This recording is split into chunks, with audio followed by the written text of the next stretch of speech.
नमस्कार, current news में आपका स्वागत है। मैं हूं खुशहाल। इस सेगमेंट में हम उन खास और जरूरी खबरों की चर्चा करते हैं जो आपकी परीक्षा के लिहाज से बेहद अहम साबित हो सकती है। ये बीते हफ्ते की वो बड़ी खबरें होती हैं जिनके इर्द गिर्द आपकी परीक्षा के सवाल बनाए जा सकते हैं। आइए सबसे पहले हेडलाइंस पर डालते हैं नजर। धर्मांतरण मामले में केंद्र सरकार ने दाखिल किया हलफनामा। धर्मांतरण को बताया धार्मिक आजादी के अधिकार से बाहर। जल्दी ही कानून बनाने का किया दावा। समलैंगिक विवाह को लेकर सुप्रीम कोर्ट में याचिका दायर। विशेष विवाह अधिनियम में संशोधन की उठी मांग। 1954 में अधिनियम हुआ था पारित। 10 लाख करोड़ रुपए से अधिक कर्ज हुआ राइट ऑफ। आरटीआई से हुआ खुलासा, केवल 13% एनपीए की हुई वसूली। साइबर विशेषज्ञों ने ब्लू बगिंग का किया खुलासा। आईफोन भी आया ब्लू बगिंग हमले की चपेट में। इससे होती है मोबाइल या लैपटॉप की हैकिंग। और मुंबई और आसपास के क्षेत्रों में खसरे का प्रकोप। कुछ स्थान उच्च जोखिम क्षेत्र के रूप में चिन्हित। 1963 में हुई थी खसरे टीके की शुरुआत।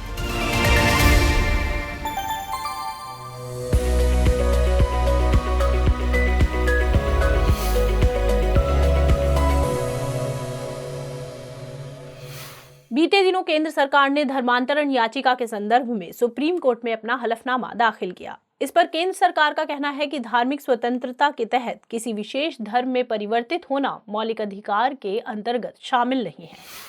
साथ ही यह किसी व्यक्ति को धोखाधड़ी, जबरदस्ती या प्रलोभन के माध्यम से धर्म परिवर्तित करने की अनुमति नहीं देता है। इसके अलावा यह समाज के आर्थिक और सामाजिक रूप से कमजोर वर्ग, महिलाओं और वंचितों के शोषण का गंभीर मुद्दा बन सकता है, जो एक धर्मनिरपेक्ष राष्ट्र की अवधारणा के खिलाफ है। गौरतलब है कि भारतीय सरकार इस मामले की गंभीरता से अवगत है और इस संदर्भ में जल्द ही कानून बनाए जाने की उम्मीद है। हालांकि ऐसे कई राज्य हैं जिन्होंने अपने राज्य में इससे जुड़ा कानून बनाया है। इसके बाद सुप्रीम कोर्ट ने भी मामले की गंभीरता पर विचार करते हुए इस पर विस्तृत हलफनामा दाखिल करने की बात कही है। दरअसल बीते दिनों सुप्रीम कोर्ट में एक याचिका दायर की गई थी। इस याचिका में याचिकाकर्ता ने धोखाधड़ी, लालच और दबाव में होने वाले जबरन धर्मांतरण के मुद्दे पर चिंता जताई थी। साथ ही शीर्ष अदालत से इस पर रोक लगाने के लिए केंद्र और राज्य सरकार को निर्देश देने की भी मांग की थी। आपको बता दें कि इससे संबंधित प्रावधान भारतीय संविधान के अनुच्छेद 25 में दिया गया है। इसके मुताबिक सभी व्यक्तियों को अंतःकरण के आधार पर किसी धर्म को अबाध रूप से मानने, आचरण करने और प्रचार करने का समान अधिकार प्राप्त है।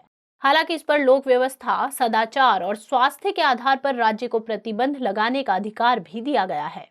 जानकारों के मुताबिक संविधान सभा में प्रचार शब्द पर काफी विचार किया गया था। इसके बाद यह बताया गया कि प्रचार शब्द के तहत केवल किसी धर्म की अच्छाइयां या बुराई बताने का अधिकार है, न कि किसी व्यक्ति को कोई विशेष धर्म मानने के लिए मजबूर करना शामिल है। इसी प्रकार सुप्रीम कोर्ट ने रेव स्टेंसिल्स बनाम मध्य प्रदेश राज्य मामले में कहा था कि प्रचार शब्द के तहत धर्मांतरण करना शामिल नहीं है। यह एक सकारात्मक अधिकार है। इसमें धर्म के तत्व की व्याख्या कर प्रचार किया जाता है। इस संदर्भ में शीर्ष अदालत ने उड़ीसा और मध्य प्रदेश द्वारा बनाए गए कानूनों को भी सही माना था। हाल ही में केरल हाई कोर्ट ने कहा कि विवाहित महिला से शादी का वादा कर शारीरिक संबंध बनाना रेप के दायरे में नहीं आएगा। न्यायालय ने यह बात एक 25 वर्षीय व्यक्ति के खिलाफ बलात्कार के मामले को खारिज करते हुए कही है। न्यायालय के मुताबिक विवाहित महिला से शादी करने का वादा करके संबंध बनाना आईपीसी यानी भारतीय दंड संहिता की धारा 376 के तहत बलात्कार की श्रेणी में नहीं आता है। दरअसल एक विवाहित महिला ने अपने अविवाहित प्रेमी के खिलाफ मुकदमा दायर किया था। इसमें उसने आरोप लगाया था कि उसके प्रेमी ने शादी का झूठा वादा करके उसका कई बार यौन उत्पीड़न किया। इस तरह उसने धारा 376 के मुताबिक बलात्कार का अपराध किया है। इसके साथ ही महिला ने उस व्यक्ति के खिलाफ धारा 417 और 493 के तहत भी कार्रवाई की मांग की थी। इस मामले की सुनवाई करते हुए न्यायालय ने कहा कि पीड़िता ने स्वेच्छा से अपने प्रेमी के साथ संबंध बनाए हैं। वह अच्छी तरह से जानती थी कि वह कानूनी रूप से प्रेमी के साथ विवाह नहीं कर सकती हैं, क्योंकि वह पहले से विवाहित है। असल में यह सहमति से बनाए गए संबंध का मामला है, इसलिए यह आईपीसी की धारा 376 के तहत रेप का आधार नहीं हो सकता है और न ही यह धारा 417 और 493 के तहत कोई मामला बनता है। आपको बता दें कि भारतीय दंड संहिता की धारा 376 बलात्कार के मामले को परिभाषित करती है। इसके मुताबिक अगर कोई व्यक्ति किसी महिला के साथ जबरन शारीरिक संबंध बनाता है तो यह बलात्कार की श्रेणी में आता है। इसमें यह भी कहा गया है कि अगर कोई व्यक्ति एक विवाहित महिला के साथ छल पूर्वक उसकी सहमति से शारीरिक संबंध बनाता है और ऐसा वह यह जानते हुए भी करता है कि वह उसका पति नहीं है, तो यह बलात्कार की श्रेणी में आएगा। वहीं धारा 417 में किसी के साथ छल या धोखे के मामले में प्रावधान है। यह धारा छल करने के अपराध को एक जमानती और गैर संज्ञेय अपराध बनाती है, जबकि धारा 493 के तहत वे मामले आते हैं जिनमें शादी का झांसा देकर अवैध संबंध बनाने की बात होती है। इसमें कहा गया है कि अगर कोई व्यक्ति किसी महिला को यह विश्वास दिलाता है कि वह व्यक्ति उस महिला से विधि पूर्वक विवाह करेगा और इस झूठे विश्वास के साथ उस महिला के साथ संबंध बनाता है, तो ऐसा व्यक्ति इस धारा के तहत दोषी माना जाएगा। हाल ही में SMA यानी विशेष विवाह अधिनियम के तहत समलैंगिक विवाह को मान्यता देने की कई याचिकाएं दायर की गई हैं। याचिकाओं में कहा गया है कि अधिनियम की धारा 4 किसी भी दो व्यक्तियों को विवाह करने की अनुमति देती है, लेकिन इसके सब सेक्शन यानी उपधारा के तहत केवल पुरुष और महिलाएं ही विवाह के लिए आवेदन कर सकते हैं। इसलिए याचिका में मांग की गई है कि विशेष विवाह अधिनियम में लिंग या जेंडर आधारित प्रतिबंधों को दूर किया जाए। इसके तहत समलैंगिक विवाह को भी मान्यता देकर इसे जेंडर न्यूट्रल बनाया जाए। इन याचिकाओं को स्वीकार करते हुए सुप्रीम कोर्ट ने केंद्र सरकार और अटॉर्नी जनरल को नोटिस जारी किया है। इस पर कोर्ट ने केंद्र सरकार और अटॉर्नी जनरल से 4 सप्ताह में जवाब मांगा है।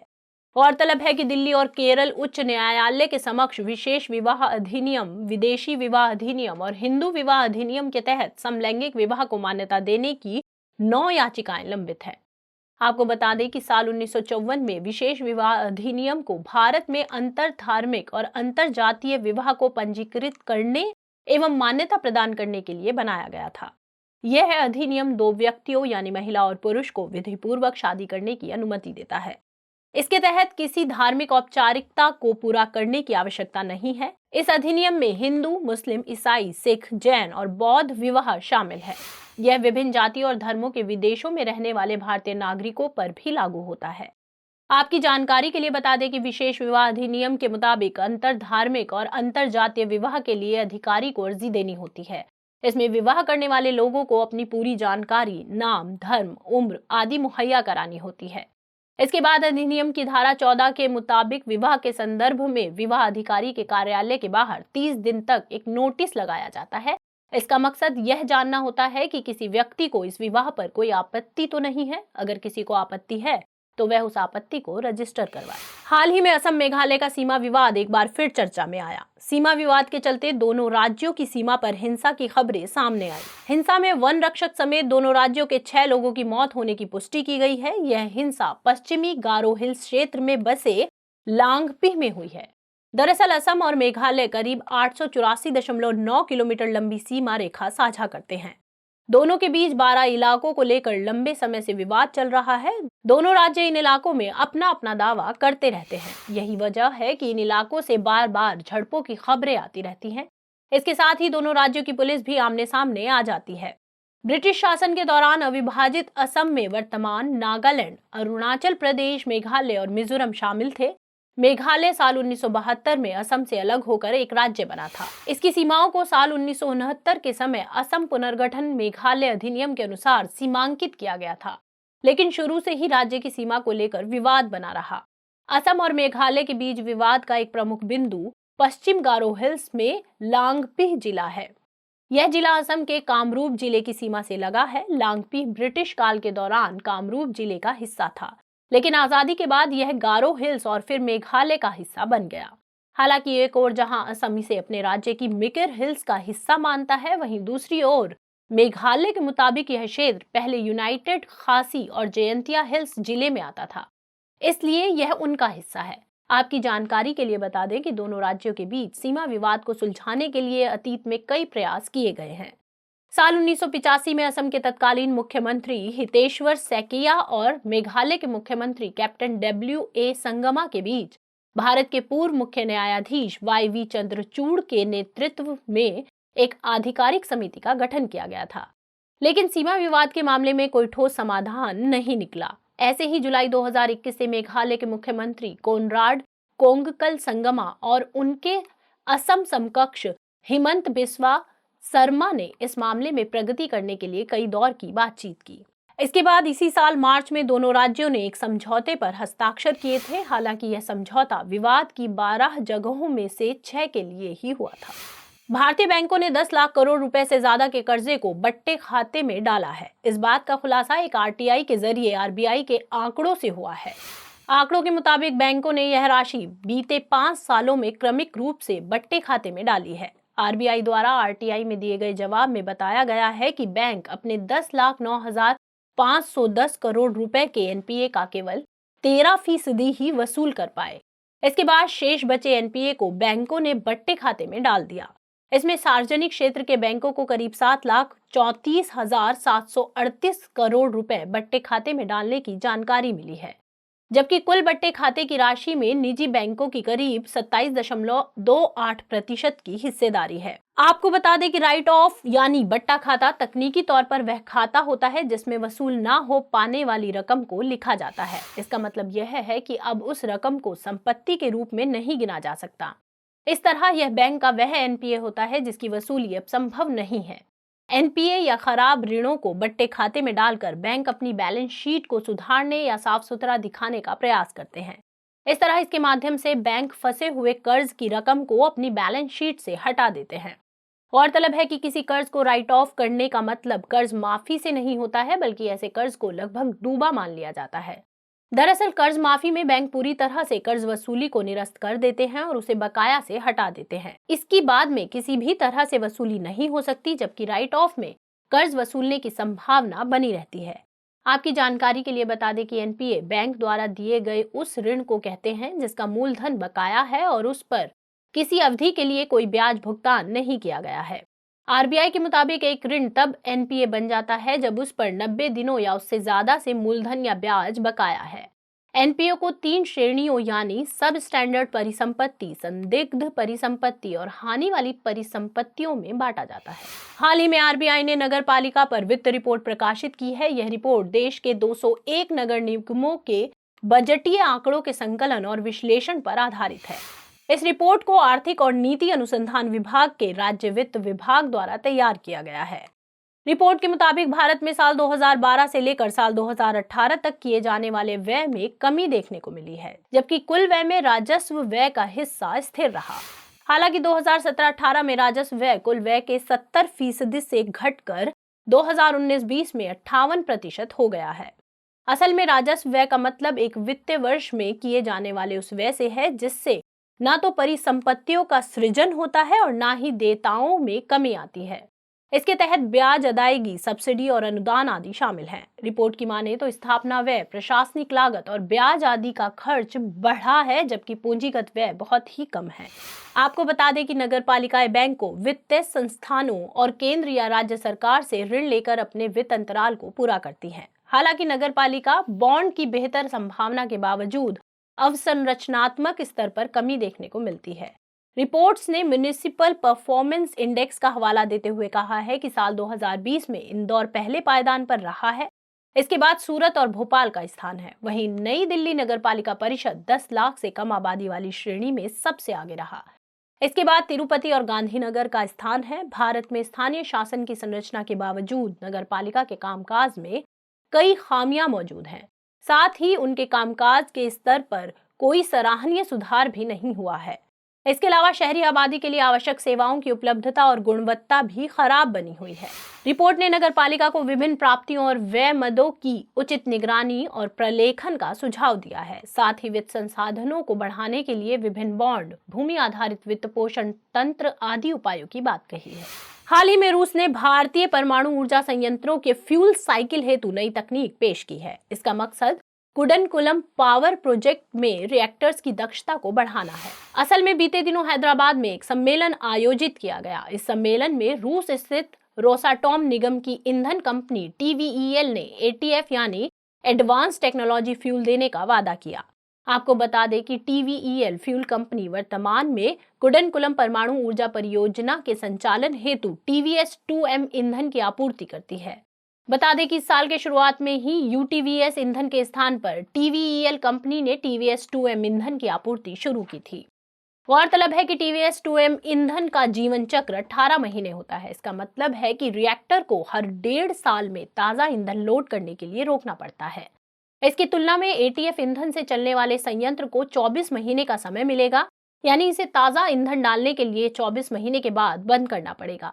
आपको बता दें कि टीवीएस 2M एक ईंधन असेंबल है। इसके तहत यूरेनियम को पतले पतले ट्यूब में भरकर ईंधन के रूप में प्रयोग किया जाता है। टीवीएस 2M में प्रयोग किए जा रहे ईंधन की तुलना में एटीएफ में प्रयोग किए जाने वाले यूरेनियम की मात्रा 5% अधिक होगी। नतीजतन रिएक्टर के लंबे समय तक संचालन के कारण अतिरिक्त बिजली उत्पादन और विदेशी मुद्रा की बड़ी बचत होने की उम्मीद है। गौरतलब है कि कुडनकुलम परमाणु ऊर्जा संयंत्र भारत का सबसे बड़ा परमाणु ऊर्जा संयंत्र है, जो तमिलनाडु के तिरुनेलवेली जिले के कुडनकुलम में स्थित है। वर्तमान में इस संयंत्र की इकाई 1 और 2 में बिजली उत्पादन का कार्य किया जा रहा है, जबकि इस संयंत्र की 3, 4, 5, 6 इकाइयां निर्माणाधीन है। इस संयंत्र की कुल बिजली उत्पादन क्षमता 6000 मेगावाट है। कुडनकुलम परमाणु ऊर्जा संयंत्र को nuclear power corporation of India limited द्वारा रूसी कंपनी परमाणु ऊर्जा निगम के सहयोग से स्थापित किया गया है। हाल ही में वैज्ञानिकों ने उष्ण चक्रवातों की बढ़ती आवृत्ति के बीच फुजीवारा प्रभाव का खुलासा किया है।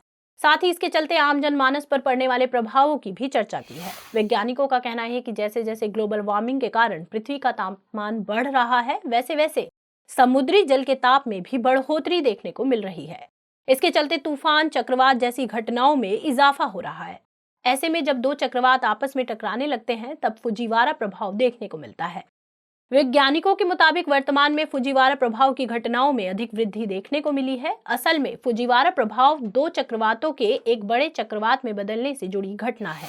जब एक ही दिशा में घूमते हुए दो तूफान एक दूसरे के पास से गुजरते हैं, तो वे अपने सामान्य केंद्र के चारों ओर तीव्रता से घूमना शुरू कर देते हैं। ऐसी स्थिति में अधिक शक्तिशाली और बड़ा तूफान छोटे वाले तूफान की परिक्रमा करना शुरू कर देता है और इस तरह से अंत में एक बड़े तूफान या चक्रवात का निर्माण होता है। इस घटना को वैज्ञानिकों ने फुजीवारा प्रभाव का नाम दिया है। फुजीवारा प्रभाव की पहचान एक जापानी मौसम विज्ञानी सकुही फुजीवारा द्वारा की गई थी। बीते दिनों ऐसी ही एक घटना पश्चिम प्रशांत महासागर में देखने को मिली थी। दरअसल एक उष्ण कटिबंधीय चक्रवात हिना मनोर पश्चिमी प्रशांत महासागर से ताइवान की तरफ बढ़ रहा था। उसी दौरान गार्डो नामक एक अन्य उष्ण कटिबंधीय तूफान दक्षिण पूर्व से हिना मनोर की ओर बढ़ रहा था। जैसे ही ये चक्रवात एक दूसरे के करीब पहुंचे, आपस में मिल गए। इस प्रकार फुजीवारा प्रभाव देखने को मिला। बाद में यह बड़ा या मजबूत चक्रवात दक्षिण कोरिया में लैंडफॉल का कारण बना। इससे 7 लोगों की डूबने से मौत भी हो गई। असल में जब चक्रवात का प्रभाव समुद्र के बाद जमीन पर देखने को मिलता है, तो इस स्थिति को लैंडफॉल कहते हैं। गौरतलब है कि चक्रवात सामान्यतः निम्न वायुदाब के केंद्र होते हैं। इनके केंद्र में निम्न वायुदाब, जबकि परिधि या बाहर की ओर उच्च वायुदाब रहते हैं। दाबांतर के कारण ही हवाएं चक्रीय गति से परिधि से केंद्र की ओर चलने लगती है। नतीजतन चक्रवात का निर्माण होता है।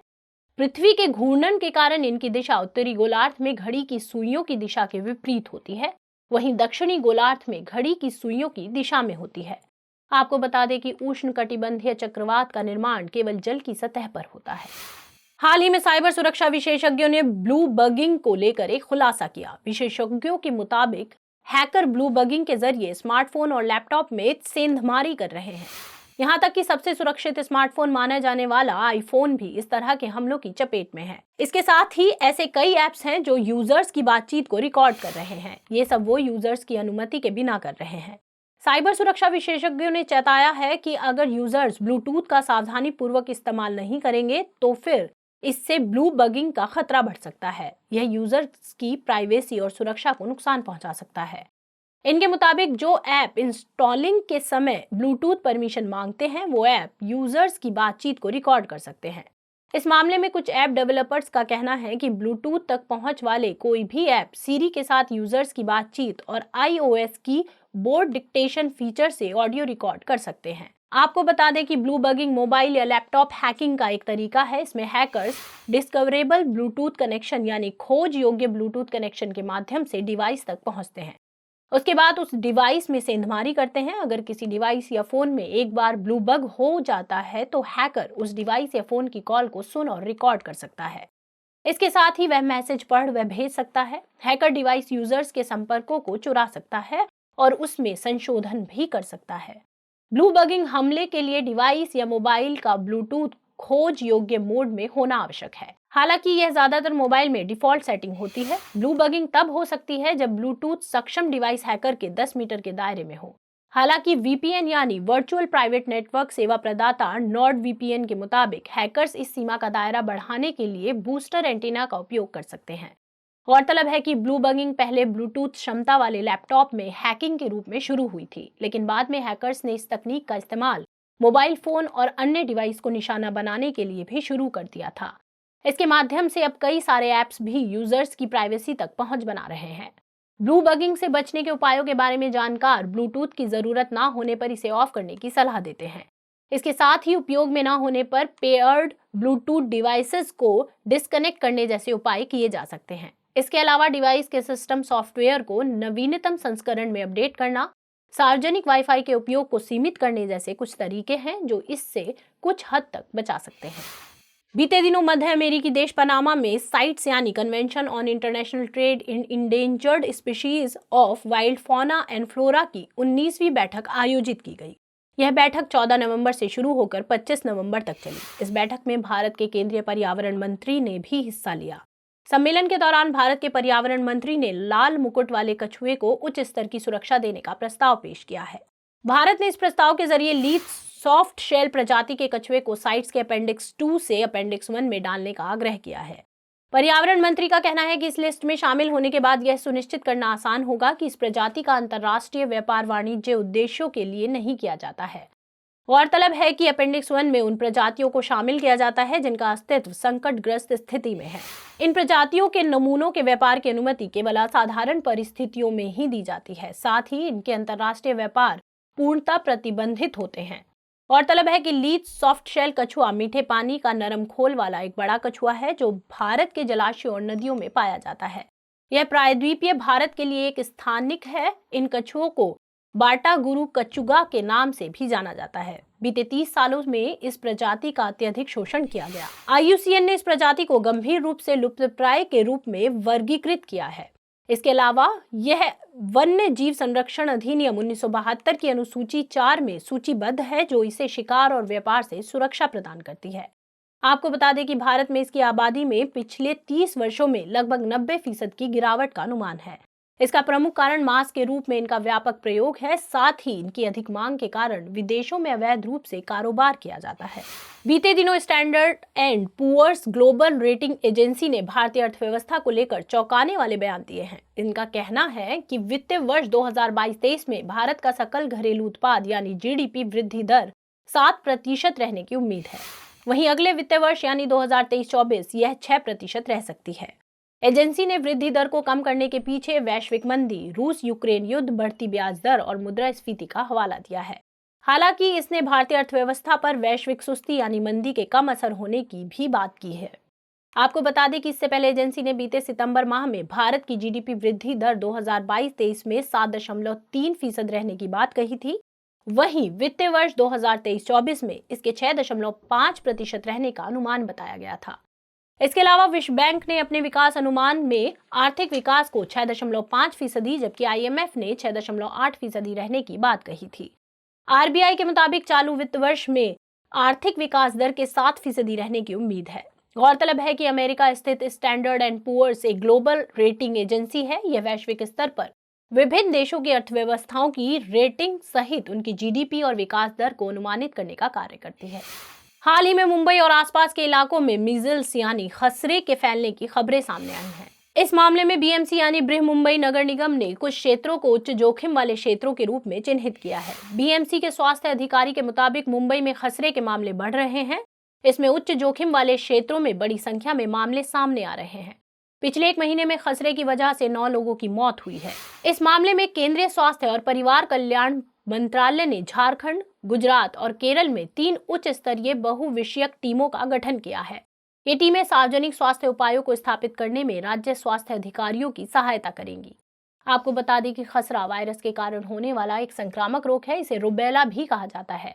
यह पैरामिक्सोवायरस परिवार के एक वायरस के कारण होता है। यह आमतौर पर सीधे संपर्क और हवा के माध्यम से फैलता है।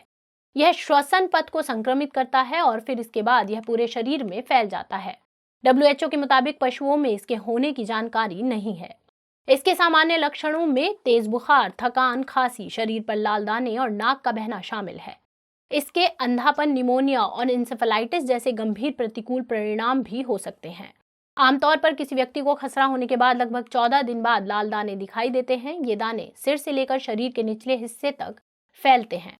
गौरतलब है कि कभी कभी इम्यूनो कॉम्प्रोमाइज्ड यानी प्रतिरक्षा में अक्षम रोगियों में दाने विकसित नहीं होते हैं। इसकी रोकथाम टीकाकरण के माध्यम से की जाती है। खसरे से निपटने के लिए MMR यानी मीजल्स, मम्स एंड रूबेला नामक वैक्सीन लगाई जाती है। जानकारी के लिए बता दें कि साल 1963 में खसरे के टीकाकरण की शुरुआत हुई थी। WHO के मुताबिक विश्व स्तर पर खसरा छोटे बच्चों में मौत का एक बड़ा कारण बना हुआ है। इसकी वजह से प्रतिवर्ष करीब 2 लाख से ज्यादा लोगों की मौत होती है। खबरों के बाद अब बुलेटिन से जुड़े 5 सवालों पर डालते हैं एक नजर। इस एपिसोड के 5 प्रश्न इस प्रकार हैं। पहला प्रश्न है, निम्नलिखित कथनों पर विचार कीजिए। 1. फुजीवारा प्रभाव के कारण 2 चक्रवातों का एक बड़े चक्रवात में बदलाव हो जाता है। 2. हिनामनोर चक्रवात एक उष्णकटिबंधीय चक्रवात है। 3. उष्णकटिबंधीय चक्रवात का निर्माण केवल जल की सतह पर होता है। 4. चक्रवात के निम्न वायुदाब के केंद्र में तापमान अधिक होता है। उपर्युक्त कथनों में से कौन से कथन सही हैं? केवल 1 एवं 2, केवल 1, 2 एवं 3, केवल 1, 3 एवं 4 या फिर उपर्युक्त में से कोई नहीं। अगला प्रश्न है, बट्टा खाता यानी राइट ऑफ के संदर्भ में निम्नलिखित कथनों पर विचार कीजिए। 1. इसमें वसूल ना हो पाने वाली रकम को लिखा जाता है। 2. इसमें खराब ऋणों को डालकर बैलेंस शीट को सुधारा जाता है। 3. इसमें डाले गए ऋण का अर्थ ऋण माफी से होता है। उपर्युक्त कथनों में से कौन से कथन सही हैं? केवल 1 एवं 2, केवल 1 एवं 3, उपर्युक्त सभी या फिर उपर्युक्त में से कोई नहीं। अगला प्रश्न है, हाल ही में खबरों में रहा खसरा यानी मीजल्स के संदर्भ में निम्नलिखित कथनों पर विचार कीजिए। 1. यह एक संक्रामक रोग है। 2. यह रोग पैरामाइक्सोवायरस परिवार के एक वायरस के कारण होता है। 3. इस पर MMR टीका यानी MMR वैक्सीन प्रभावी होता है। उपर्युक्त कथनों में से कौन सा यहाँ से कथन सही है या फिर हैं? केवल 1, केवल 2, केवल 3 या फिर उपर्युक्त सभी। अगला प्रश्न है, निम्नलिखित कथनों पर विचार कीजिए। 1. भारतीय संविधान के अनुच्छेद 25 में धार्मिक स्वतंत्रता से संबंधित है। 2. धार्मिक स्वतंत्रता का आधार वाद योग्य अधिकार नहीं है। उपर्युक्त कथनों में से कौन सा यहाँ से कथन गलत है या फिर हैं? केवल 1, केवल 2, 1 एवं 2 दोनों या फिर ना तो 1 और ना ही 2। अंतिम प्रश्न है, नरम खोल वाले कछुआ यानी सॉफ्ट शेल टर्टल के संदर्भ में निम्नलिखित कथनों पर विचार कीजिए। 1. यह बाटागुर कछुआ के नाम से भी जाना जाता है। 2. यह भारत की नदियों और जलाशयों में पाया जाता है। 3. यह भारतीय वन्य जीवन संरक्षण अधिनियम 1972 की अनुसूची 4 में सूचीबद्ध है। उपर्युक्त कथनों में से कौन सा यहाँ से कथन सही है या फिर हैं? केवल 1, केवल 1 एवं 3, केवल 2 एवं 3 या फिर उपर्युक्त सभी। तो फिलहाल इस बुलेटिन में इतना ही। खबरों को विस्तार से पढ़ने के लिए विजिट करें www.drishtiias.com पर। साथ ही दृष्टि IAS के हिंदी अंग्रेजी यूट्यूब चैनल और दृष्टि PCS यूट्यूब चैनल को लाइक, शेयर और सब्सक्राइब करना ना भूलें। लेकिन चलते चलते डालते हैं कुछ छोटी मगर जरूरी खबरों पर एक नजर। हाल ही में केंद्र सरकार ने मनरेगा के कार्यान्वयन की समीक्षा करने के लिए एक समिति का गठन किया है। इसे विशेष रूप से गरीबी उन्मूलन उपकरण के रूप में मनरेगा की प्रभावकारिता का आकलन करने के लिए गठित किया गया है। इस समिति को अपने सुझाव देने के लिए 3 महीने का समय दिया गया है। इसे पूर्व ग्रामीण विकास सचिव अमरजीत सिन्हा की अध्यक्षता में गठित किया गया है। आपको बता दें कि मनरेगा को साल 2005 में लागू किया गया था। इस योजना में प्रत्येक ग्रामीण परिवार के इच्छुक व्यक्ति के लिए प्रतिवर्ष 100 दिनों के अकुशल कार्य की गारंटी दी जाती है। वर्तमान में इसके तहत करीब 15.51 करोड़ सक्रिय श्रमिक नामांकित हैं। हाल ही में 53वें भारतीय अंतर्राष्ट्रीय फिल्म समारोह में धाबरी कुरूवी फिल्म का वर्ल्ड प्रीमियर किया गया। यह प्रीमियर भारतीय पैनोरमा वर्ग के तहत किया गया है।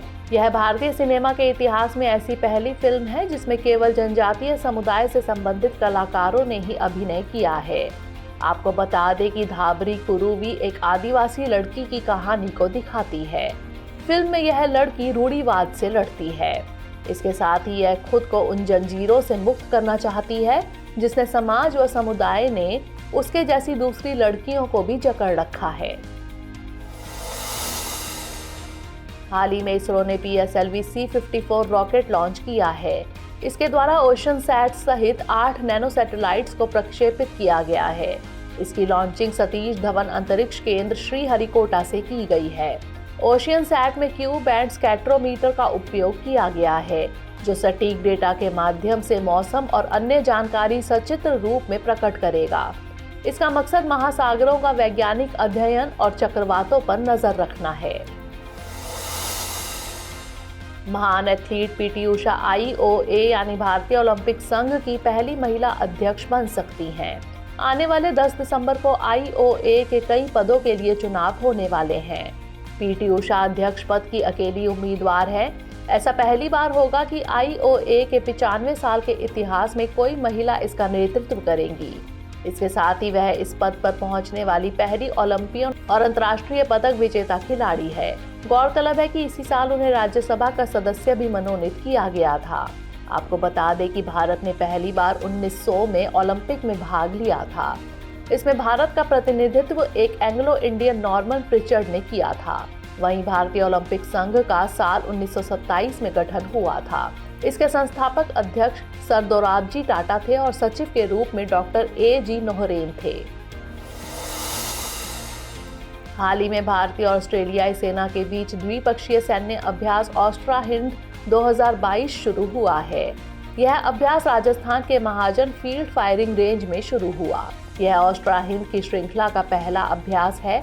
यह अभ्यास संयुक्त राष्ट्र शासनादेश के तहत शांति स्थापना पर आधारित है। इसका मकसद सकारात्मक सैन्य संबंध बनाने के साथ साथ एक दूसरे की सर्वोत्तम प्रथाओं को आत्मसात करना है।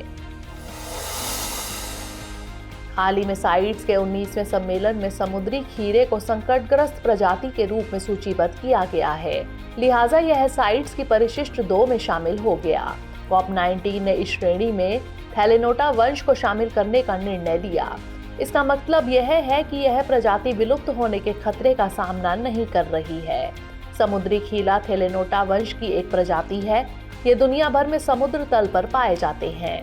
इन्हें अर्थवॉर्म ऑफ द सी यानी सागर का केंचुआ भी कहा जाता है। गौरतलब है कि भारत में यह वन्यजीव संरक्षण अधिनियम 1972 के अंतर्गत सूची 1 में शामिल है। हाल ही में भारत ने अग्नि 3 इंटरमीडिएट रेंज बैलिस्टिक मिसाइल का परीक्षण किया। यह परीक्षण ओडिशा के APJ अब्दुल कलाम द्वीप से किया गया है। यह एक परमाणु सक्षम बैलिस्टिक मिसाइल है। आपको बता दें कि अग्नि मिसाइल श्रृंखला में प्रवेश करने वाली तीसरी मिसाइल अग्नि 3 का पहली बार 9 जुलाई 2006 को परीक्षण किया गया था। हालांकि यह एक सफल प्रक्षेपण नहीं था। इसके बाद साल 2007 में दूसरी बार में इसका सफलतापूर्वक परीक्षण किया गया था। गौरतलब है कि अग्नि 3 मिसाइल को अपनी रेंज क्लास की दुनिया की सबसे सटीक रणनीतिक बैलिस्टिक मिसाइल के रूप में जाना जाता है। हाल ही में नागालैंड में 23वें हॉर्नबिल त्योहार 2022 का शुभारंभ हुआ। इसका आयोजन नागा विरासत गांव किसामा में शुरू किया गया है। पिछले 2 साल से इसका आयोजन कोविड-19 महामारी के कारण नहीं हो सका था। आपको बता दें कि नागालैंड सरकार हर साल दिसंबर के पहले सप्ताह में हॉर्नबिल महोत्सव का आयोजन करती है। इसका आयोजन अंतर जनजातीय संपर्क को प्रोत्साहित करने और नागालैंड की सांस्कृतिक विरासत को बढ़ावा देने के लिए किया जाता है। इसे त्योहारों का त्योहार भी कहा जाता है। हाल ही में WHO ने मंकी पॉक्स बीमारी को नया नाम दिया। अब इसे M-Pox कहा जाएगा। WHO के मुताबिक ये नाम वैश्विक विशेषज्ञों के साथ विचार विमर्श की एक श्रृंखला के बाद दिया गया है। WHO का कहना है कि 1 वर्ष के लिए इन दोनों नामों यानी मंकी पॉक्स और M-Pox का एक साथ उपयोग किया जाएगा। इसके बाद मंकी पॉक्स शब्द को चरणबद्ध तरीके से हटा दिया जाएगा। गौरतलब है कि WHO द्वारा मंकी पॉक्स नाम साल 1970 में दिया गया था। हाल ही में शोधकर्ताओं ने RH-13 नामक गेहूं के एक जीन की खोज की है। शोधकर्ताओं के मुताबिक यह कम ऊंचाई या अर्ध बौने प्रकार का जीन है। यह एक सूखा प्रतिरोधी गेहूं जीन है। इसे शुष्क मिट्टी की स्थिति में भी उगाया जा सकता है। इस शोध को proceedings of the national academy of sciences journal में प्रकाशित किया गया था।